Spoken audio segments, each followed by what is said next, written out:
สบายดีเนาะมื้อนี้ก็จะมาแนะนำเกี่ยวกับการสร้างสารบานออโต้ที่รับใช้เกี่ยวกับการเฮ็ดบทรายงานหรือบทโครงการจบสั้นปริญญาตรีหรือว่าชั้นสูงและก็บทวิทยานิพนธ์ของระดับปริญญาโทและปริญญาเอกต่างๆเนาะที่จะต้องได้ใช้สารบานออโต้หรือว่าบทโครงการเขียนบทโครงการต่างๆต้องได้ใช้วัดสังในการนำเสนอค่ะท่านเฮาก็สิแนะนำกันสำนั้นเนาะเกี่ยวกับการสร้างสารบานออโต้และเฮาจะมาปฏิบัติตัวจริงเลยบัดนี้ก่อนอื่นเฮาก็เปิดหน้า Word ขึ้นมาเปิดหน้า Microsoft Office Word ขึ้นมา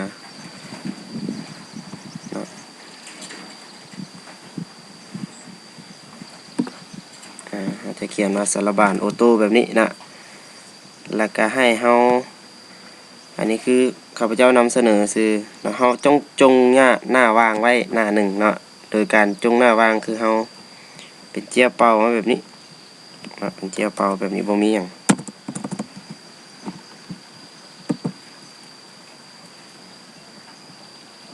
บ่มีหยังแบบนี้เนาะให้คลิกไปที่ Insert แล้วก็กด Passback เนาะตัวนี้ให้มันเลื่อนมาเป็นหน้าหนึ่งให้จงหน้าเป่าไว้หน้าหนึ่งเวลาเฮาลั่นสารบานมันจะมาอยู่หน้านี้เนาะเข้าใจเนาะหลังจากนั้นก็เฮาก็มาเริ่มเลื่อนที่หน้าที่2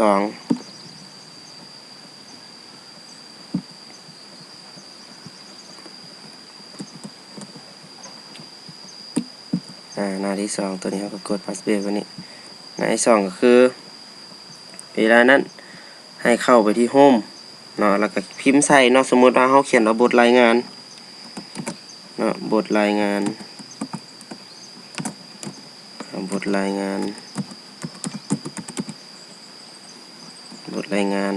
าพเจ้าจะ Copy ได้สอนกันไปแล้วเนาะคือ Ctrl A แล้วหาสีเนาะทั้งหมดแล้วก็ Ctrl C ตัวนี้คือบทรายงานตัวนี้เฮาก็คุ้มดำเนาะหรือว่าทาสีตัวนี้แล้วก็มาใส่เป็น heading เนาะคำสั่ง heading เนาะเกี่ยวกับการใส่บทรายงานหรือว่าบทโครงการจบสั้นที่เฮาจะเฮ็ดเกี่ยวกับสารบานตัวที่1ตัวใหญ่สุดเฮาใส่เป็น heading 1นะใส่เป็น heading 1แล้วเฮาอยากรู้ว่า heading 1ของเฮานี่มันแม่นตัวใดเนาะมันแม่นตัวที่พร้อมใช้งานตามฟอนต์ที่ขนาดของเพิ่นกำหนดไว้บ่เฮาก็คลิกเข้าไปตัว heading 1นี้แล้วคลิกขวาเข้ามาที่ modify modify แล้วก็มาตรวจสอบว่าตัวนี้เป็น heading 1โอเคตัวนี้เป็นฟอนต์หนังสือเป็นไซส์เซตเท่าที่เพิ่นกำหนดบ่หรือว่าเพิ่นอาจจะใช้เป็นเพชรสลัดก็แล้วแต่เนาะเฮาก็มาเปลี่ยนอยู่นี่คันเป็นเพชรสลัดก็ได้ทุกคนน่าจะมีเนาะแล้วก็เป็นฟอนต์16แล้วก็ตัวเป็นตัว B ดำนี่คือตัวเข้มเนาะแล้วก็มาตัวนี้เป็นออโตเมติกตัวนี้เป็นคอมเพกนะแล้วก็มาตรวจสอบเบิ่งฟอนต์เนาะก็คือเข้ามาที่ format แล้วก็เข้ามาฟอนต์ฟอนต์นี่จะเป็นไซส์เท่าที่เป็นโบนตัวนี้มีความหมายว่าเป็นตัวสีดำนะเป็นตัวสีดำตัวนี้ก็เป็นโบนแล้วก็ตัวนี้เป็นฟอนต์16เนาะตัวนี้ก็เป็นออโตเมติกตัวนี้ก็เป็นนอนโอเคแล้วก็กดโอเคมันก็จะได้ตัวนี้มาเป็นตัว heading เนาะเฮาอยากให้อยู่ข้างกลางเฮาก็มาคลิกที่ตัวข้างกลางเนาะประมาณนี้กด enter เนาะเฮาก็จะไปตัวที่2โทษเนาะไปตัวที่2เฮาก็อาจจะพิมพ์คือเก่าเนาะพอจะกรอบเฮาก็พิมพ์บทรายงานอีกคือเก่า copy ตัวนี้บทรายงานตัวนี้เราอาจจะใส่หัวข้อเป็น1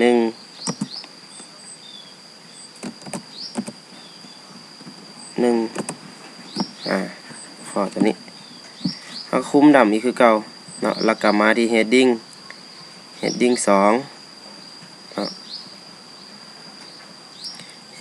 2 แล้วก็กด modify มาเบิ่งว่าตัวนี้เป็นฟอนต์14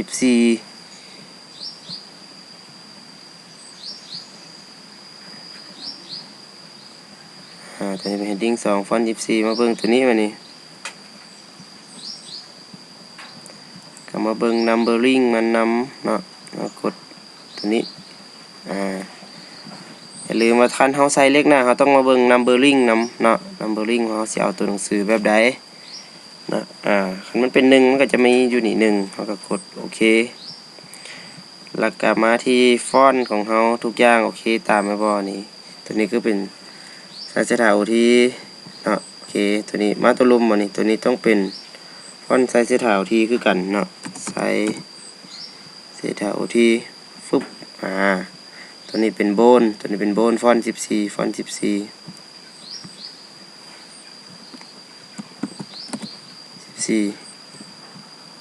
ตัวนี้เป็นออโตเมติกโอเคกดโอเคกดโอเคลงเบิ่งมันก็จะประมาณนี้นะ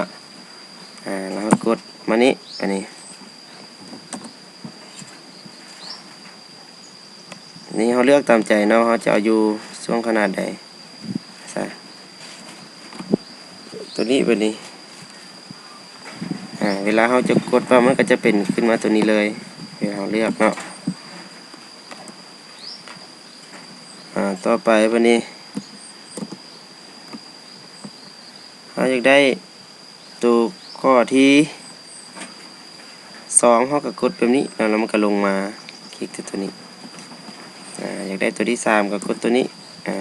ได้ตัวที่4กดมาเรื่อยๆเนาะ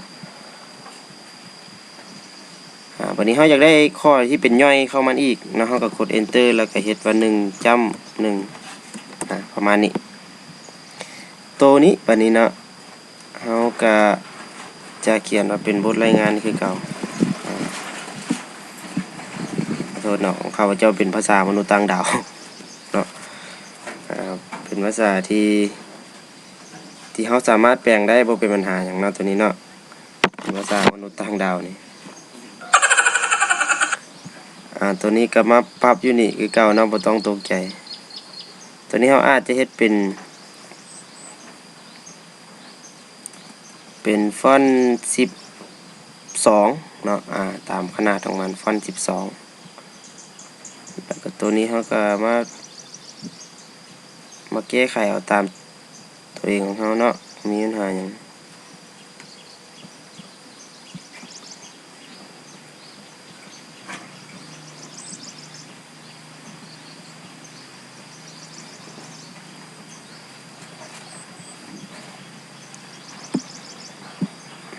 โอเค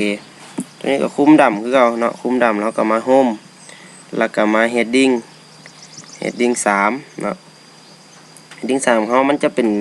บ่เป็นตะเบิ่งอยู่จังซี่เนาะเป็นยับๆเยิบๆจังซี่เฮาก็คลิกขวาใส่แล้วก็มา modify คือเก่ามาจัดแจงอยู่พี่เนาะเป็นฟอนต์12เป็นออโตเมติกเป็นคอมเพกมา format เบิ่งมา numbering เบิ่งเนาะ numbering นี่มาตัวนี้มาเขียนถ้าอยู่บนnumber format เนาะเป็น1 จ้ำ 1 จ้ำตัวนี้เป็นเลดนี่ได้แล้วเนาะมันมีเลดตัวนี้เบื้องซ้ายเซนเตอร์นี่แม่นทั้งกลางเนาะแล้วก็ไล่นี่แม่นเบื้องขวาแล้วก็เลดตัวนี้เนาะแล้วก็โอเคมันก็จะมี1มาเนาะวันนี้เนาะแล้วเราก็กดโอเคเนาะก็มาฟอร์แมตอีกเบื้องฟอนต์ของมันตัวนี้อีกตัวนี้มันจะมีการเปลี่ยนตลอดเนาะคันซั่นเราก็ต้องได้เป็นใส่เศษฐาคือเก่าเนาะโอทีตัวนี้เป็นฟอนต์เป็นโบนเป็นเข้มเนาะตัวนี้เป็น12ตัวนี้ก็ต้องเป็น12ตัวนี้เป็นโบนโอเคทุกอย่างโอเคเนาะกดโอเคปึ๊บขนาดของมันเท่ากับปรับแต่งเอาเราจะให้มันอยู่ช่วงใดดึงลากก่อนเนาะก็จะประมาณนี้แต่ว่าในการพิมพ์เอกสารต่างๆเราต้องคอนโทรล A แล้วปรับให้ตัว ตัวเพกเลเยอร์วันนี้เนาะให้เป็น0ตัวนี้0จะเป็น0เนาะตัวนี้ก็ต้องเป็น0ตัวนี้ก็ตัวนี้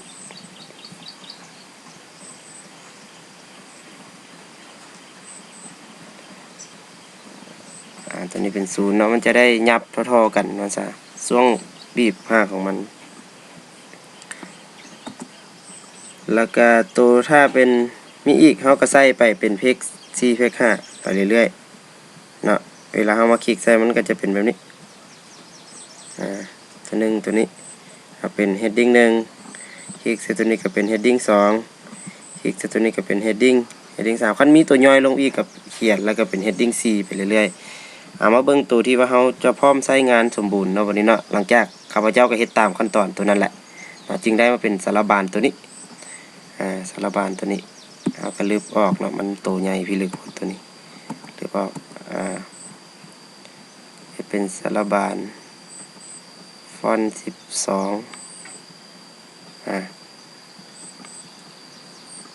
เนาะปึ๊บข้าพเจ้าจะเห็นตัวนี้อันนี้เนาะอันนี้คือบทโครงการจบสั้นข้าพเจ้าเลยเนาะเอามานำเสนอให้พวกคุณทานเบิ่งวิธีการก็เฮ็ดแบบนี้นะคันเฮาสิเขียนหนังสือเฮาก็พิมพ์เนื้อหาเฮาก็ enter ลงเนาะ enter แล้วเฮาก็พิมพ์ใส่เนาะพิมพ์ใส่เมื่อพิมพ์ใส่แล้วปึ๊บเนาะสมมุติเราพิมพ์พิมพ์ไป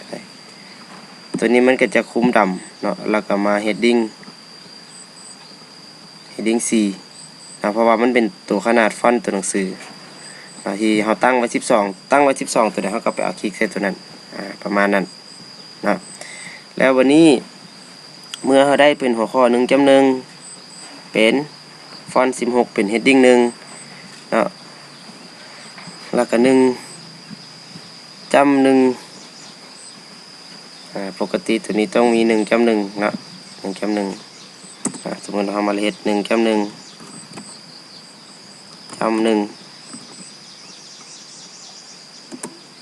เป็นความหมายเนาะความหมายสิซะคุ้มดำเนาะตัวนี้เขาหมายกันไว้ว่าฟอนต์12นี่แมน heading ไหนแมน heading แมน heading 3เนาะฟึบมันก็จะมาแบบนี้เมื่อมาแบบนี้เขาก็มา head modify มันเนาะ modify มันคลิกเข้าไปตัว numbering เนาะมาคลิกใส่ตัวนี้แล้วก็กดโอเค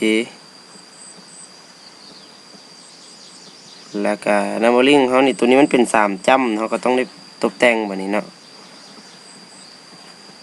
เข้ามาตัว define new number format ตัวนี้เนาะเข้ามาเขียน 1.1 แล้วก็จำ1อีก1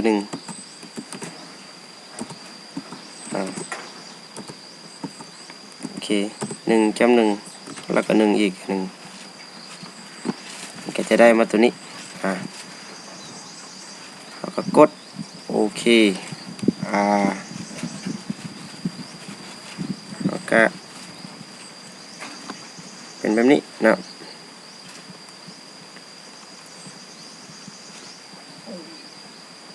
โอเคเขาก็ดึงมาตามปกติของเขา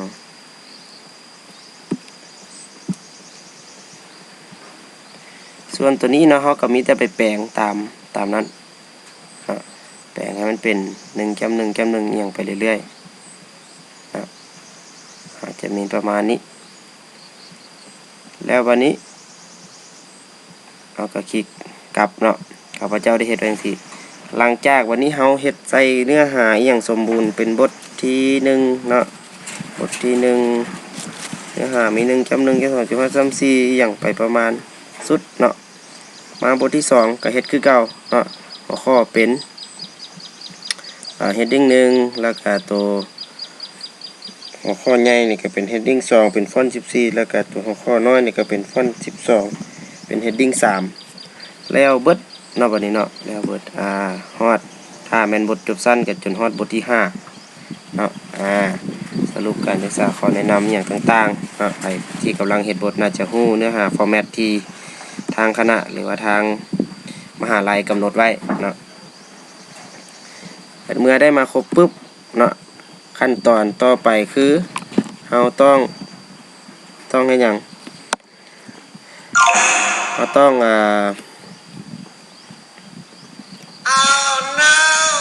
เราต้องเลื่อนขึ้นไปจำเนาะขึ้นไปจำเลื่อนขึ้นมาจำตัวที่เราจงหน้าวางไว้เนาะตัวที่เราจงหน้าวางไว้ตัวที่เราจงหน้าวางไว้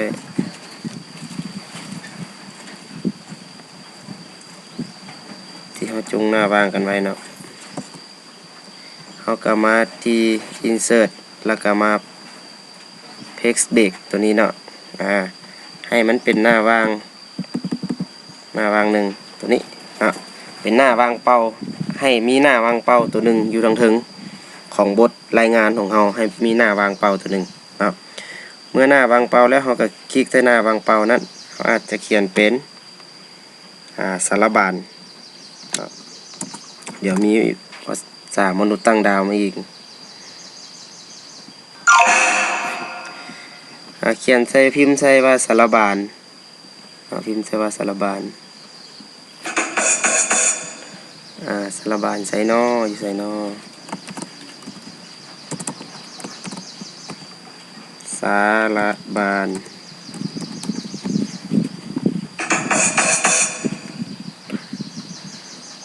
แล้วก็วันนี้เขาก็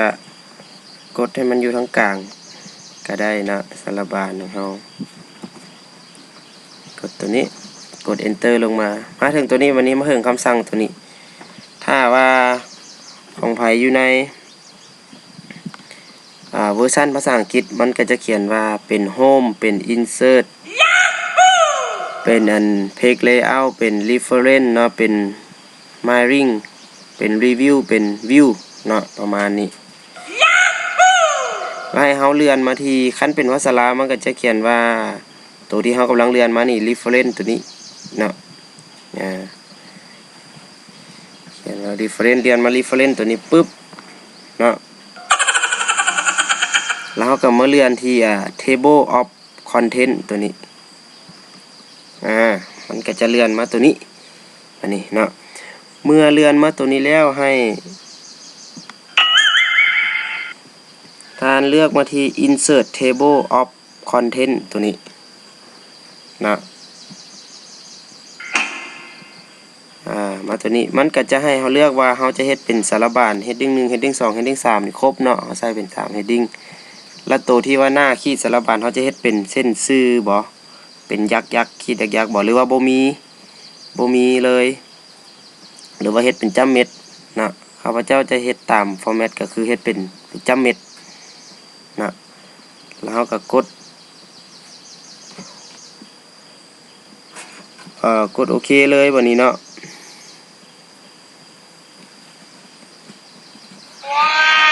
โอ้มันกลายมาเป็นภาษามนุษย์ต่างดาวมาลอมมอมแมมไปเดี๋ยวทีเนาะคันซั่นก็บ่ต้องตกใจเนาะเฮาก็เพียงแต่ว่าเปลี่ยนฟอนต์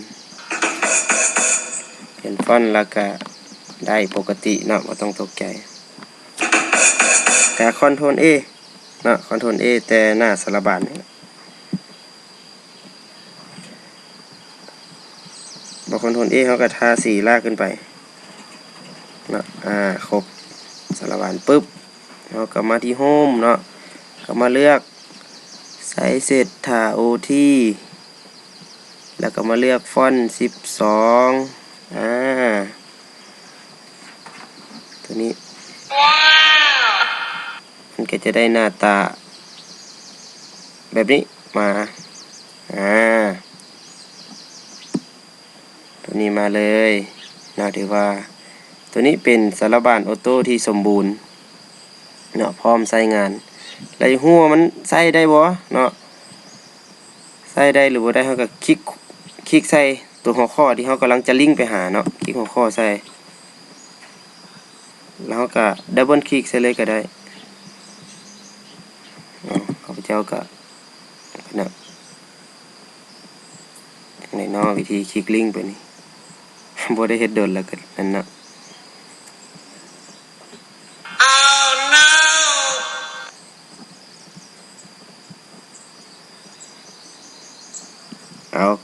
เข้าใจแล้วเนาะกดคอนโทรลแล้วก็คลิกเนาะเกือบตายเนาะโอเคเนาะ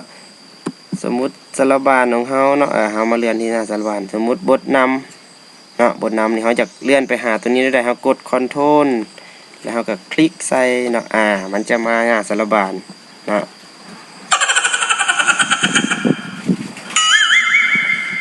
สมมุติว่าวันนี้เนาะเฮาจะมาที่ข้อที่1จำ2เฮาก็กดใส่เนาะให้มันเป็นสีดำแบบนี้แล้วก็กด Ctrl หรือว่า Ctrl บวกให้คลิกเขาเจ้าก็เขียนบอกอย่างนั้นเนาะแล้วก็ทำการกด Ctrl แล้วก็คลิกใส่เนาะมันก็จะมาข้อที่1.1.2เอายากเนาะประมาณนี้แล้วก็อยากฮู้อีกเขาก็สมมุติว่าเขาเลื่อนสารบานข้อที่2.1.3คลิกใส่เนาะกด Ctrl แล้วก็กดคลิกใส่ก็จะมาตัวนี้เนาะพร้อมบอกให้ว่าหน้านั้นอยู่หน้าที่เท่าใด